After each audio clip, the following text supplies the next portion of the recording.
Invite to the stage the inimitable, the fantastic, the hero of heroes, the person we've been waiting for, who represents the light, Mark Hamill!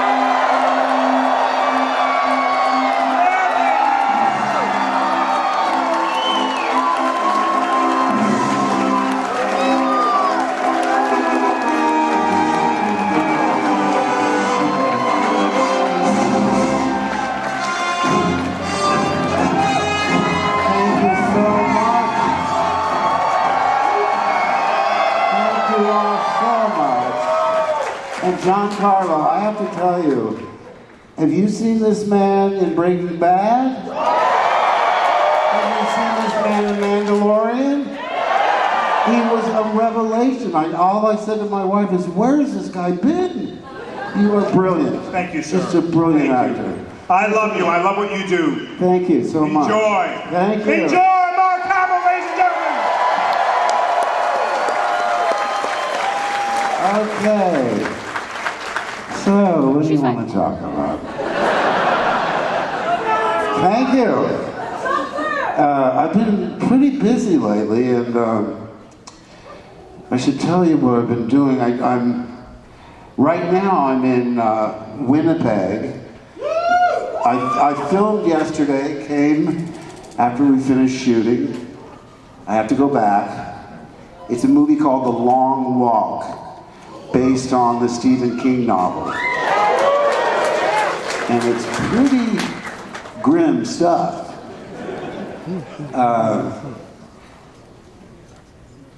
It's ironic because I first worked with Mike Flanagan in The Fall of the House of Usher. And I said, okay, let's see. I'm playing a soulless, amoral sociopath who's also a lawyer. Why didn't they think of me? But I'm so grateful to Mike, because I was a huge fan of his before he contacted me. I loved The Haunting of Hill House, The Haunting of Bly Manor. I loved Midnight Mass. And so I really wanted to work with him. When I read it, I thought, I don't know how I'm going to do this part. A lot of times you read something and you go, oh, I know exactly who this guy is. That character came to me very late in the game. In other words, I'm flying to Vancouver and I'm still not really sure who this guy is. He's the lawyer for this terrible Usher family.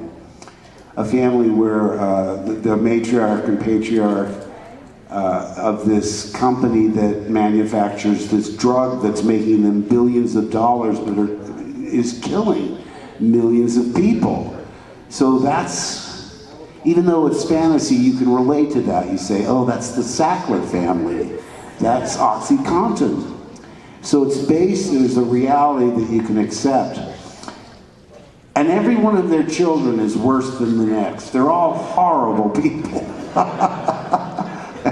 And what a cast. I mean, he uses a lot of the same people over and over again. So I was a big fan of all of these people that were in it, Colin Gacino and Kate Siegel. And Henry Thomas has been in like 8 different Mike Flanagan things. But like I say, I thought, he came so slowly. In other words, I thought, well, hair-wise, I think he's someone that wants to get out of the shower and just do this with a towel, and that's it. So cut it short enough so it just lays down. I don't want it sticking up, but short enough so it just barely lays down. So we got the haircut. And then I started looking through the glasses that they had, and I found a pair of glasses. I put the glasses on, so I'm getting closer. Then a lot of times you have to understand, wardrobe really is a crucial part of what I do, because they showed me various suits and I tried them on. When I finally found the suit, and then the hat, very important, found the hat. And eventually, because they have to do a screen they test what you look like on camera, you know, turn to the left, turn to the right, look up, look down, all that stuff. And I was nearly there, and it wasn't until the very first day of shooting, I'm in the office, I'm the family lawyer, like I say, and I'm not exactly sure what the line was, but when I started doing my dialogue, I just started talking like, he'll be there Thursday night. I'll contact you later. Just deadpan, but I wanted to convey like a deadness in his soul, a deadness in his spirit. So I just talk like this. And, you know, later in the morning, we shot the master, we're going in for coverage. And Mike walked by me, and all he said was, love the voice. So I said, yes, I'm here. I finally knew who I was doing, but I don't like cutting it that close, believe me.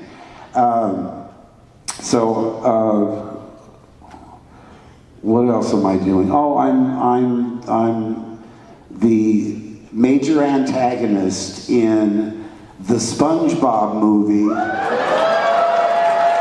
Yeah. Search for SquarePants is the name of it. Now, I have known Tom Kenny 30 years. He and his wife, Jill Talley, also a wonderful talent from Chicago. And my wife and I have been friends with him for years and years and years. And Tom is just a delightful person, aside from being so talented. And I went in to do my first session, and usually the director's in the booth, right, a glass booth. In this case, Derek was directing, and he was right in front of me at a table. Tom was 2 feet away, acting out all the other characters. He's so hands-on. And they said, well, we need another session. When I was in Winnipeg, I said, can't we wait till I get back? Because I really want Tom to be there. They said, no, we really need this, even though it's not coming out till next year. Schedule-wise, we can't wait till mid-September when you're coming back. So I did a Zoom, but Tom was on the Zoom, so I was very good. And I think it went well because I made both of them laugh. I'm playing the Flying Dutchman. Yeah. Now, when they offered me the part, I didn't know that I'd seen it when the kids were small, but I didn't really stick with it over the years. They're celebrating their 25th anniversary. And so when I went to do my research, I said, oh, wait, this is a villain that's been on the series a long time, voiced by Brian Doyle Murray, who I don't know personally, but I loved him on Saturday Night Live. But for whatever reason, they asked me to do it. I mean, that's kind of showbiz, you know? I mean, you win some, you lose some, you're up, you're down, you're in, you're out. But I'm having the time of my life. We had so much fun doing the recording sessions. What else? Oh, on September 20th, I think it's a Friday, anyway, next month, I'm a voice in DreamWorks' The Wild Robot. Yeah. And it's based on a Peter Brown children's book. It was a #1 bestseller in the New York Times. And I ordered the book as soon as they were interested in having me involved. And I was just, it's so moving, and it's so, it's just thrilling. I mean, it's poignant and it's funny. It's about this high-tech robot that gets shipwrecked on an abandoned island and has to deal with nature. And I play Thorn the bear. And Catherine O'Hara's in it, who I adore, from Second City Television. You know, the list too long to do her justice. But for me, SCTV, I thought was one of the greatest sketch comedies ever. I still love it. Pedro Pascal is in it. Lupita Nyong'o is the robot, and Kit Connor, who is wonderful. The whole cast is great, but what I was so thrilled to discover was they showed me footage when I went in to do my first recordings, because some of it was finished, and they kept the look of the book, which was such a relief because it's beautiful. And it struck me as one of those movies that the whole family can enjoy on different levels. Young children will like it, and adults will like it too. Now, I remember taking the kids to movies when they were small, where I was like gritting my teeth, thinking, "Ugh, I can't stand this." I would never let on, especially if they enjoyed it. You know, that's the main thing. But this is one that I think covers all the bases. What else? Oh. Mike Flanagan wrote me an email and he said, "I'm doing this movie and there's a part in it for you if you're interested. And it's based on a novella by Stephen King." So I'm thinking, wait a second, between Mike Flanagan and Stephen King, this has got to be like the rip the top of your skull off horror of all time. And it's atypical for both of them. It's called The Life of Chuck, and it tells the story of this little boy named Chuck in 4 different stages. He grows up to be Tom Hiddleston. And it goes backwards. It goes Act 3, Act 2, Act 1. And I'm only in Act 1. Spoiler alert. But I played Chuck's grandfather. And the basic look was, I said, just take all the color out of my hair, all white. I had a bushy mustache. And I get gray in my beard. I don't color my hair, but I don't have a lot of gray in my hair. It's just in my beard. Basically, imagine Geppetto from Pinocchio. That's exactly how I look. And, but like I say, it's touching and it's sweet and it's poignant and it's all these things. But I said, between you and Stephen King, your tagline should be The Life of Chuck, not a horror movie. Because you're going to get people's expectations set in the wrong way. Or maybe it's a good thing. Maybe if they go in expecting some gruesome, horrific story and they'll be surprised. So that's going to be, it was done independently, so we don't have a distributor yet. But I'm going to the Toronto International Film Festival. They're showing both The Wild Robot, which does have the distributor. It's DreamWorks, hello. But The Life of Chuck is a very small, modest film, and it'll be, oh, my dogs are backstage, by the way. They'll make an appearance later, I'm sure. But the whole point of showing it in Toronto is to hopefully find a buyer. And I'm very confident it will find one, because it's unlike anything you've ever seen before. Words don't do it justice. Okay, what else? So that's... Let's see the dogs. All right. Look at that. I'm losing the audience already. Bring on the dogs. It's about Star Wars. Oh, there she is. That's Millie. That's Millie. And she does love an audience. Mabel's a little more shy dog, which is now they're all rescues. That's my daughter Chelsea. And do you have El Diablo with you? Because we have another dog. We named her Molly, but after about 2 weeks I said, she's not a Molly, she's more of a Trixie. And by the way, I had no say. My wife walked into my room. I'm sitting there, reading a book or whatever, and she has the dog in her arms. No phone call, like, hey, do you think we should get a dog? And I'm not going to say, take it back, so we just accepted it. But boy, is she... a handful. One of the least favorite attributes of her is just yapping incessantly.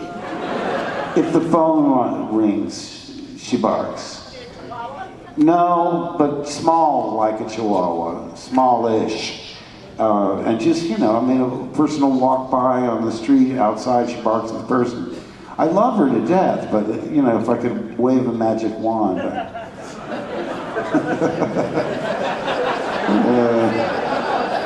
I think maybe she needs a companion. Maybe she needs a Norton. That's a dated reference, because Trixie and Norton were Ralph and Alice's next door neighbors on The Honeymooners. One of my all-time favorite shows. So I said, maybe she needs a Norton. We'll see.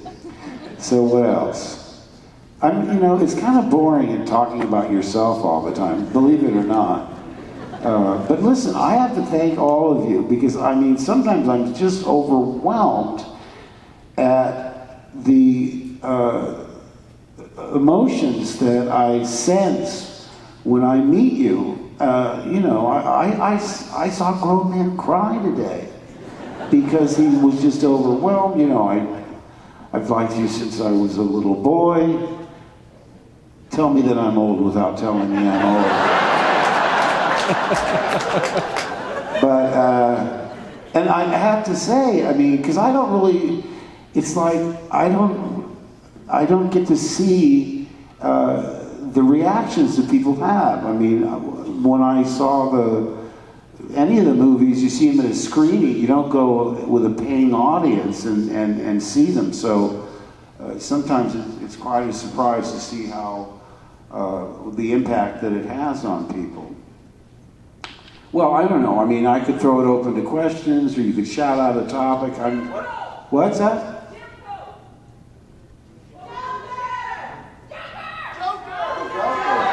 Joker. Okay, here, now listen, you've probably heard this story before. When I knew, because I used to be much more into comic books than I am now. I read them as a kid. I mean, they were forbidden in my house. My father was an authoritarian military officer, Navy guy. And, you know, he said, you know, these are for morons that can't read real books. You can sort of get away with a Classics Illustrated. A Tale of Two Cities? Well, all right. But I had to go to my friend's house to read Batman and Superman and all that stuff. And but anyway, I was reading this trade magazine, I forget what it was, where they were talking about Batman the Animated Series. Well, I could tell from the people that they were putting together, I said, hey, this is going to be a notch above Super Friends and the Saturday morning version. They're clearly hiring not only writers that have experience writing comic books.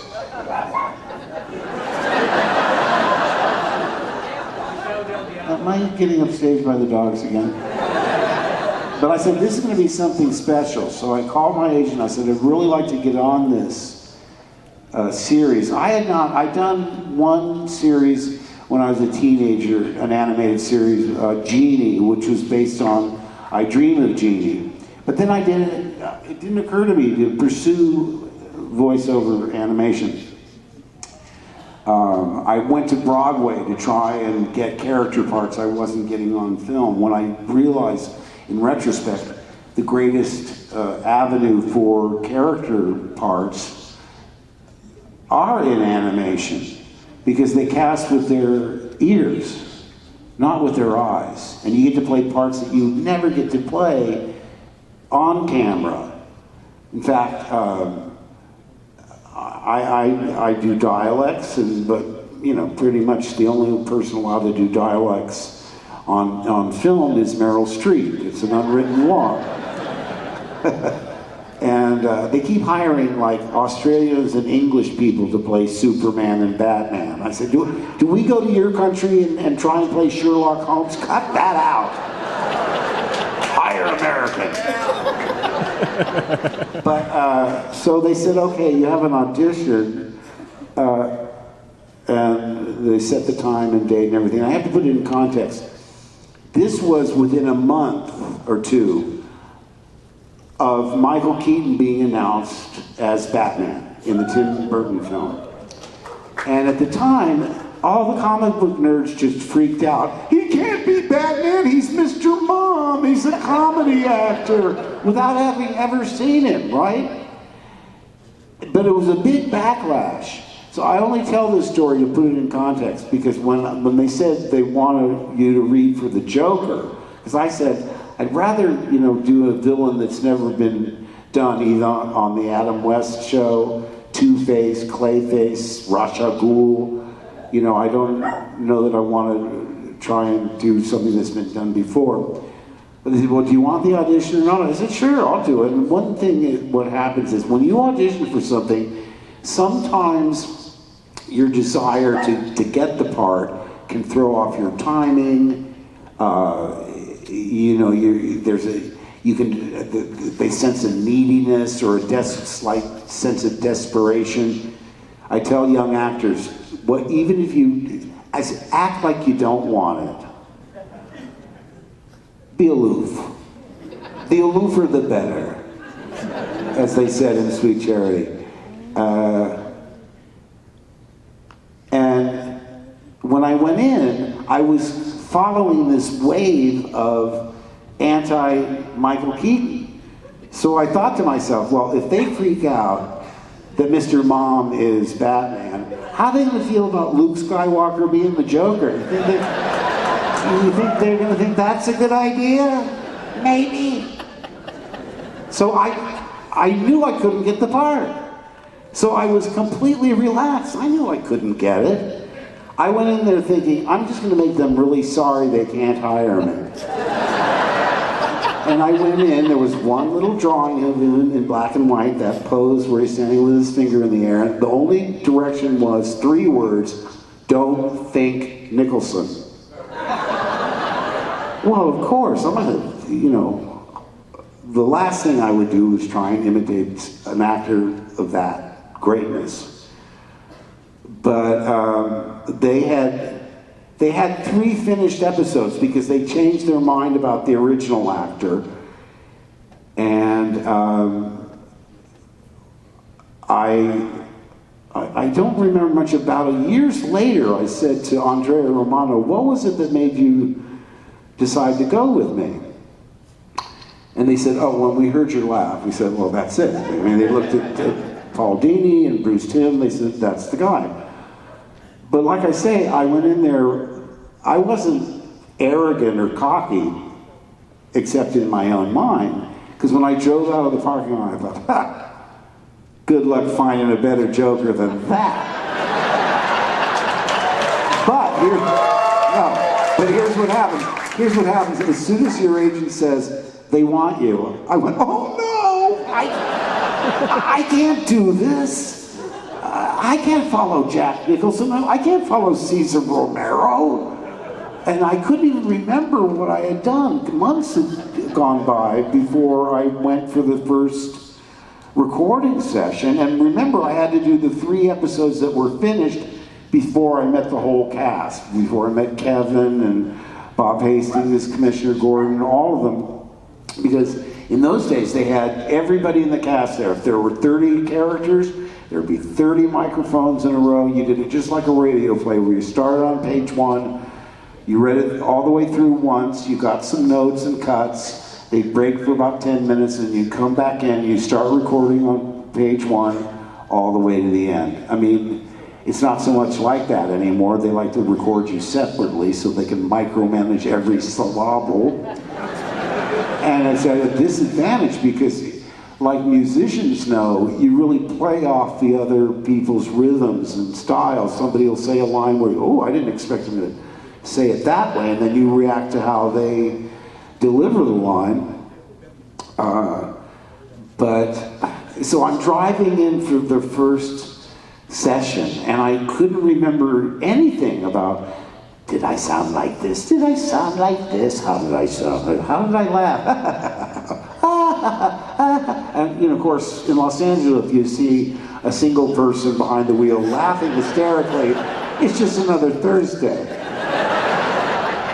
And when I got in there, I said to Andre, I said, I don't remember what I did. I don't think I can do this. I mean, I don't know anything. She said, calm down. We have your audition tape. They played it for me, and I went, oh, yeah, okay. Yeah, all right, I can do this. But it turned out to be, it was so well written and so much fun to do. My agent, of course, was mad about it. They said, well, you got the Joker. I said, well, why are you upset about that? Well, we were hoping you'd get Alfred. I said, Alfred? The butler? Well, why would you want me to be Alfred? Because he's in way more episodes than the Joker is. He's in many more episodes. So they were thinking from the standpoint of how many checks I would get. Because obviously, I don't know how many Jokers, or one in every 15 or something. You know, that was the first thing I'd done since I was a teenager, and it was so real well written and so many great people. I just assumed, and it really, what happens in Hollywood is if you do one thing well, they want you to do the same thing over and over and over again. So I was sort of typecast as a megalomaniacal villain. I did Hobgoblin on Spider-Man, and I mean, I did a list of all these, but I was pretty much typed as a villain, which is fine, but I mean, like, I had to be careful not to slip up into the Joker range. I kept Hobgoblin deep and more resonant. Anyway, when I finally got to work with the entire cast, it was just a joy. And, you know, I just assumed all animation is going to be this good. Well, no, not so much. But it certainly opened up a career that I didn't have before. And for someone that wants to be a character actor, animation defines character actor, because the idea of a character actor is they disappear into the role and you don't see the face so much as you see the character. Well, animation does that for you. You don't see the face, and you hear the voice meld into the character. So I thought, well, what a waste of time, because I mean, Genie was like in 72, and I think Batman was 94, but I mean, it was 20 years of lost time. I mean, I didn't even know there were agents that specialized in animation. I got that first, I got both Genie and Batman from my regular theatrical agent. I said, there's animation agents? They said, oh yeah, when I got to meet all the people in voiceover, some of the nicest people in show business, because I've done television, movies, Broadway, off-Broadway. I've worked in every kind of situation an actor would work in, and they are so welcoming. I mean, as soon as, I'm sure later they said, oh, we thought you'd show up in a limousine and have a minder, you know. No. Show up on time, do the work, and they accept you within hours. And there's so many wonderful people in voiceover. I remember the first time Arlene Sorkin came in. Now, Joker usually would have henchmen, what we basically call, yeah, boss parts, where he gives out there you go, yeah, right, boss, right. And one episode had Joker's henchwench. And she actually, Arlene was a friend of Paul Dini, who wrote some of my favorite Joker episodes. She comes in. I remember this so well. We start reading the episode, and we get to her, and she does a voice that's sort of like, if you've ever seen Judy Holliday in that movie with Broderick Crawford. What's it? Born Yesterday, exactly. She does this voice that's sort of like vacant. She sounds empty-headed, but she's much smarter than she lets on. But anyway, when she came out, I can't do it, but when she said, yeah, boss, or whatever it was, which I fell off the chair. Oh my God, so good. And now I don't have any casting approval, but as soon as we took a break, I went to the producers and I said, you've got to have her back. It's so great. And sure enough, you know, when she came back, now she had a name. Now she was Harley Quinn. And the rest is history, because, you know, she wound up getting her own comic book title, and, you know, has become one of the more popular female characters, I guess, since Wonder Woman and Lois Lane in the DC universe. And now she's done by Tara Strong. And it's just a great character, great fun, and a great oh, I see my socks are showing on.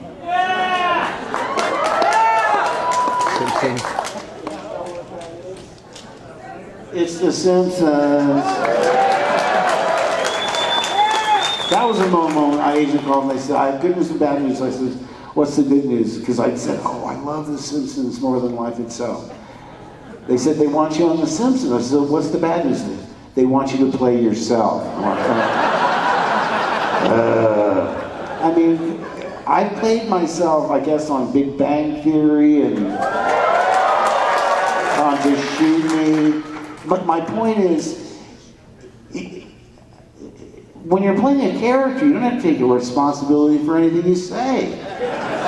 It's not me, it's the character. When all of a sudden you're playing yourself, you're thinking, would I say that? Would I think that? How do I sound? I mean, I don't know, who am I? I have no idea. But I said, okay, they should throw me at least a second character, just so I don't just have to play myself. And they did. They gave me the Lavelle, you are the sorriest bunch of recruits I've ever seen. That guy. And they later had a character that I thought, I think I influenced that, the Texan with the hat. Not played by me, but played by a very talented actor, as they all are on The Simpsons. Which brings me back to, I don't know what I'm here for. Why am I talking?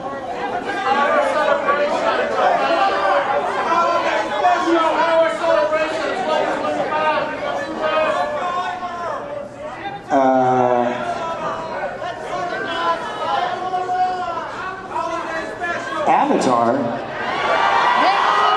Oh, yeah, I'm Fire Lord Ozai. And let me tell you something. When I read Avatar, I loved it. And I didn't say this to the people at work, but in my own mind, I said, this thing's going to be 5 episodes and gone. It's too smart for Cartoon Network. There's no flow. You don't go from Powerpuff Girls to that show and then back to Two Dumb Dogs or whatever it is. So I said, I don't think it's going to last. What I didn't realize is that if you write up to children, not down to them, you could not only engage them, but their parents might watch with them. And that's what happened with that show. That's why it got renewed over and over and over again. And I'm frequently wrong. I remember, what was another one? Regular Show. I enjoyed it, but I said, it's got a kind of a Beavis and Butthead vibe in that it's about these two losers that are highly critical of everybody else. You know, Mordecai and Rigsby. And I didn't think that one would go. Because I thought, you know, if it were on Adult Swim and they could make pot references and stuff, that's one thing, but this is for kids. Well, 8 seasons later, I had to tell Dave Wasson, who created it, I said, you know, I had to admit, I didn't think it was go. And I told him the very reason I just told you. And it reminded me, maybe I should write a book of advice and then people just do the opposite, like George Costanza on Seinfeld. Here's an interesting bit of news. I just heard this last week. They want to do 44 more episodes of the regular show. Is that where I'm Skips? That's Skips, right? Yeah, that one. And William Sawyers, who does Mordecai, DM'd me, you know, saying they're going to do 40, they're short cartoons, 2 cartoons make up a half an hour. So it's the equivalent of 22 new half hours, but 44 new cartoons. And he DM'd me, he said, did you hear the news? He said, I'm just worried, are you in or not? Like, I've somehow outgrown them. No, I'm sorry, I don't do that anymore. I've grown beyond Skips. I said, I wrote him back and I said, there's only one Skips. Yeah! And he's very much looking forward to meeting again with his old pal Rigsby. And he sent me a gif of somebody dancing with joy. So we're going to do that. But who knew? I mean, this thing's got to be 7, 8 years old. I don't know why. But animation has just been such a gift for me. I remember doing Time Squad with Rob Paulson, one of the funniest, nicest, most talented people I've ever met, and the pint-sized, hilarious, and foul-mouthed Pamela Adlon. Oh my God, the words I can't even tell you here. And she does it with such, you know, just like casual conversation with F-bombs and oh my God. But she's delightful. I'd wake up in the morning and say, what are we doing? Oh, we're doing we're doing Time Squad. I love that show. And what was great about that, because it was very similar, I guess, to Peabody's Improbable History on the old Bullwinkle show, because the plot was they were travelers, space travelers that had to go and make sure that history wasn't altered in any way, to make sure Ben Franklin flew that kite in the lightning storm. So every episode would be a historical figure, and you know, as silly as it was factually correct. So you learned without knowing you were learning, which is the best way to teach kids. And every episode we had a guest star playing some historical figure, whether it was Nero or Benjamin Franklin or whoever it was. And every week was some other wonderful voiceover actor that we got to play with, which was great fun. So where are we? Did Wild Robot, The Life of Chuck. Oh, listen.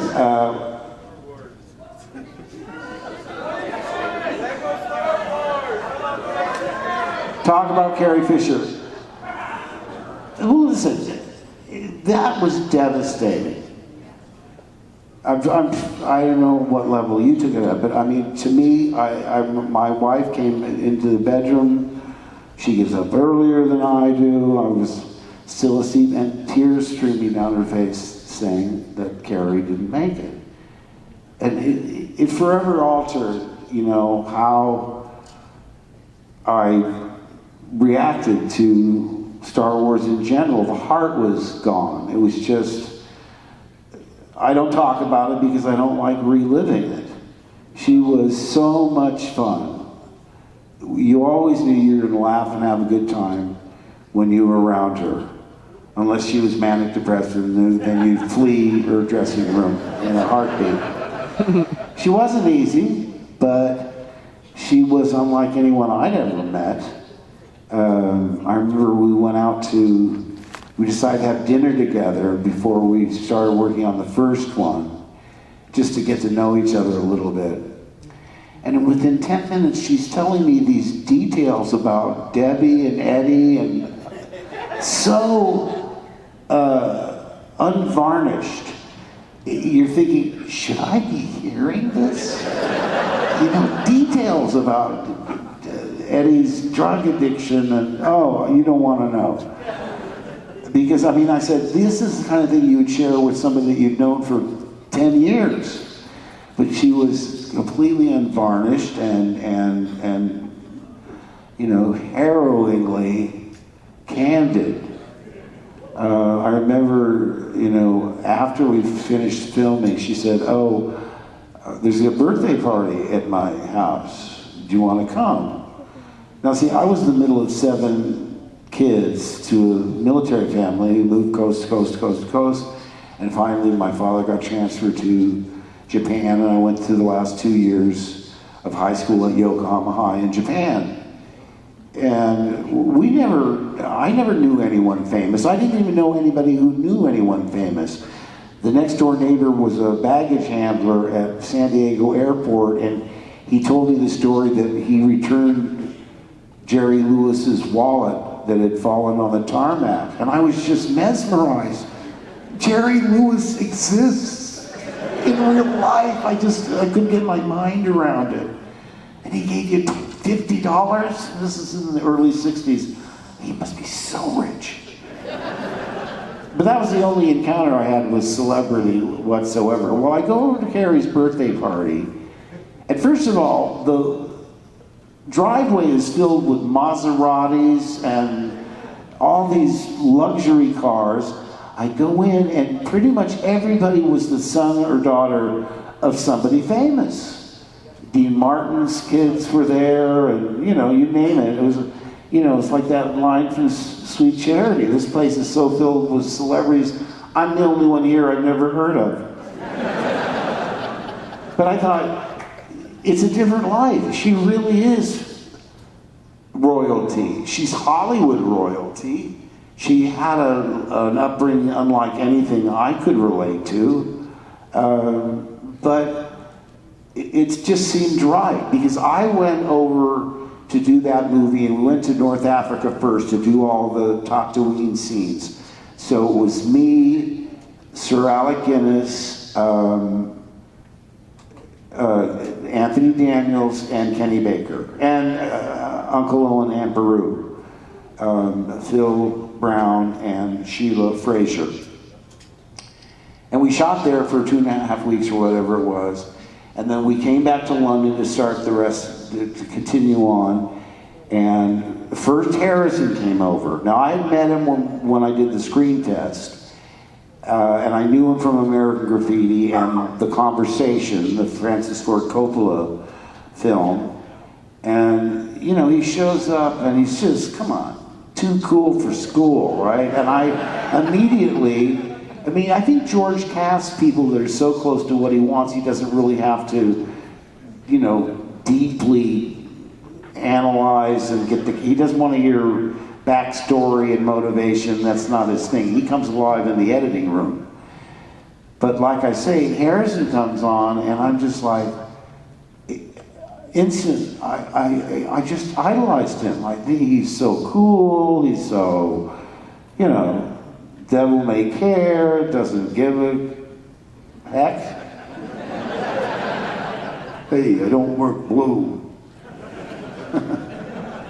I said that before, I say, may the force be with you. Unless you're MAGA, then you can go force yourself.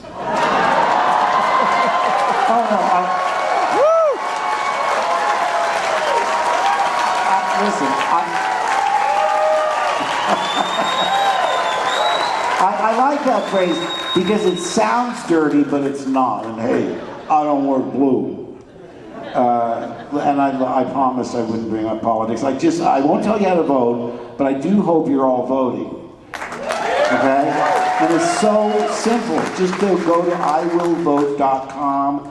It's easy to understand, and a lot of times I've heard from people that say, I thought I was registered, but somehow they threw me off the roll. So do go to iwillvote.com. And that ends my political portion of the show.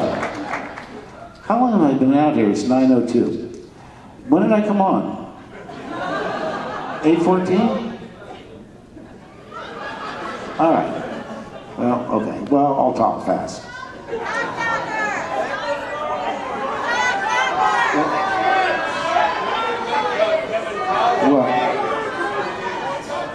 What about George Lucas?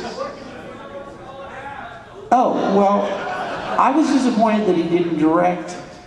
I didn't understand why he wasn't going to direct Empire Strikes Back, and, why wouldn't he do that? But what I didn't realize was he was setting up Lucasfilm.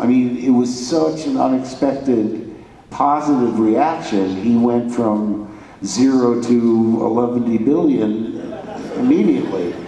And we were lucky to have Irv Kershner. Now that was a director that wanted to talk about backstory. He's a real actor's director. And we should give him full credit because, you know, Empire immediately struck me as deeper, more cerebral. The introduction of Yoda was genius. And you could talk about spiritual things without making people uncomfortable, like they're talking about religion or anything. You can interpret it as deeply or as on a surface level as you wanted. So I was really impressed with the script to that. In fact, I remember when I read the third one, I thought, oh, I sort of was thinking the plot would be, because Luke, you know, he lost a hand, he has a black glove, he's now dressed in black, and as we all know, villains dress in black, it's the rule. So I kind of thought the third one would be about Luke struggling to decide between the light and the dark, and I was reading and thinking, Ewoks? And I said to George, what, are you going after the teddy bear market now? But no, but he always wanted the idea of having this, like a really primal, primitive culture going up against the high technology of the Empire. You know, they're bringing down the walkers with, you know, vines wrapped around the legs and catapults. It's just an interesting kind of, you know, and I saw a movie recently that really impressed me because, you know, I love all the Alien and Predator. I love all that stuff. But I was not expecting, I saw Prey. Have you seen this thing? Oh my God. P-R-E-Y. So, you know, because I thought, you know, you kind of accept that once you have established whatever the premise is and what the characters are, it's all variations on a theme. By setting it 300 years in the past, where the Predator is in this culture that is so primitive, you know, he's got like a wristwatch, he pushes a button and kills 12 people without even aiming. How are these primitive natives going to be able to take them down? I was riveted, and it's so immersive. You really feel like you're living in that culture because they show you how they live, how they make food, how they hunt, all of these things. I wasn't expecting to love it as much as I did. And I heard my son saw the new Alien. I said, no spoilers! But he loved it, so I have high hopes for that. Anybody see it yet? I'm asking a Comic-Con crowd, have you seen it yet? Yeah. First day, first showing. That reminds me, I remember the day that Star Wars opened, the driver came to pick me up because we were dubbing a 35 millimeter prints because only the 70 millimeter had gone out. It only opened in like 18 theaters. Nowadays they open up in 2,500 or whatever. And I said, hey, can you drive by Grauman's Chinese? Because I haven't seen, there was no poster. There were big fights at 20th Century Fox on how to promote it, and George didn't like any of the posters. So there was no poster. They just put, you know, stills from the film, you know, lobby cards of different scenes with no poster. But I wanted to see what it looked like on the marquee, and he drives me by, and I could not believe it, because I've been watching for an ad on Saturday Night Live or anywhere really on I never saw a television ad before it opened. I never saw an ad except in the trades, you know, in Hollywood Reporter and Variety, but in, you know, just general periodicals. But I was stunned. There were lines around the block. Day one, first showing, I thought this thing might take a little while to get off the ground because the hardcore fantasy science fiction lovers will see it day one, and then word of mouth will spread that it's funny, it's not like anything you've seen before, quite like anything you've seen before. But I thought it would take a while. I thought, it'll build, but when we were making it, I remember Robert Watts, the production manager, had me in his office the very first day. He said, how would you like to be addressed? Would you like to be called Mr. Hamill or Mark? I said, hey, easy, I'll respond to hey you. Do you know, to this day, he calls me hey you. Robert Watts, love him so much, and he's always called me hey you. And he said, what do you think about this little enterprise we're about to embark upon? And I remember saying, I said, I think we're on a winner. Not many people had an impression. He asked Harrison,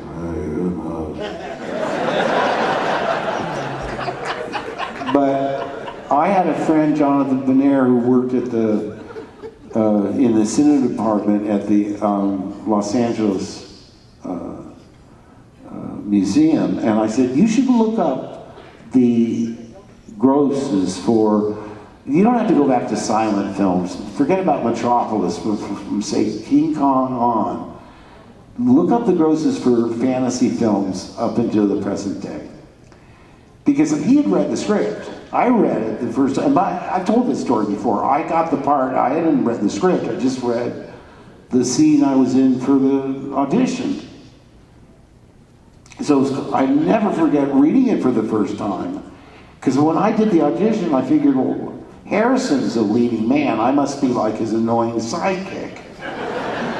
And the title page of the script was The Adventures of Luke Starkiller, as taken from the Journal of the Wills, Saga #1, The Star Wars.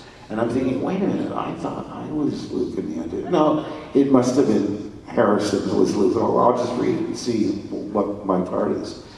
But within, 20 pages, you realize, oh my God, this is a high school kid on this desert planet, that's gotta be me. So it's seen through my eyes, which is very unusual. The standard way would be to tell it through the eyes of a 35-year-old, scoundrel, pirate, smuggler guy. It just made more sense. So they already found how offbeat it already was. I also thought that it was effortless feminism to have the princess be far from a shrinking violet. She was like telling Darth Vader off to his face. She was not intimidated by Darth Vader in the slightest. I thought I recognized your foul stench. Wow, pretty mouthy, huh? And when we rescued her, she made chunks out of Luke and Han. You call this a rescue? Give me that gun! And she made us look like, the Two Stooges. And I thought that's effortless feminism, because it's not apologetic, it's just showing a woman is as formidable as any man that's on the screen, for sure. And I said, so when Robert Watts, what do you think? I said, I think we're on a winner. I said, I'll make a prediction. This thing is going to make as much money or more than Planet of the Apes. And I meant the original, not the one that was the remake, the one in the late 60s. So I said, if at the time it costs around $8.5 million, so what you do is you double that and add half of that to know what your break-even mark is. So if it costs $10 million, after it makes 25, you're in profit. I said, and we signed a contract that if the first one were successful, we'd do part 2 and 3. So I said, there's no doubt in my mind, we're gonna make all 3. I had no idea the extent, oh, the girls are back. Is it time? Oh, they were sent out to wrap me up. Oh, well. May the force be with you all. Listen, I want to thank you all I've said this many times, if it weren't for the fans, I wouldn't be here. You have been so loyal and so committed throughout, not just the ones I was in, the prequels and the sequels and Rogue One and all the animated shows, Clone Wars. I mean, listen, this thing has become, I mean, I was there at the humble beginning. Remember, George called this the most expensive low-budget movie ever made. Because every penny had to show up on the screen. The only actors they had to pay real salaries to were Alec Guinness and Peter Cushing, because they were established actors. We all made it for, I think we all made $1,000 a week, is my memory. And I remember complaining to my agent. I said, wow, I'm making 10 grand on primetime TV shows. She said, hey, get a grip. It's George Lucas, it's Sir Alec Guinness, it's a feature film. And oh, yeah. And the truth of it is, I've never been motivated by money. I've always been motivated by the character and the property. You know, like I remember watching What We Do in the Shadows, and I said, I would pay to be on that show. I had so much fun doing it. But again, I want to thank you all from the bottom of my heart. I can't be more sincere. I love you. You are part of the Star Wars family, and you always will be. So may the Force be with you all. And good night. Thank you so much. Thank you. Thank you all. Good night.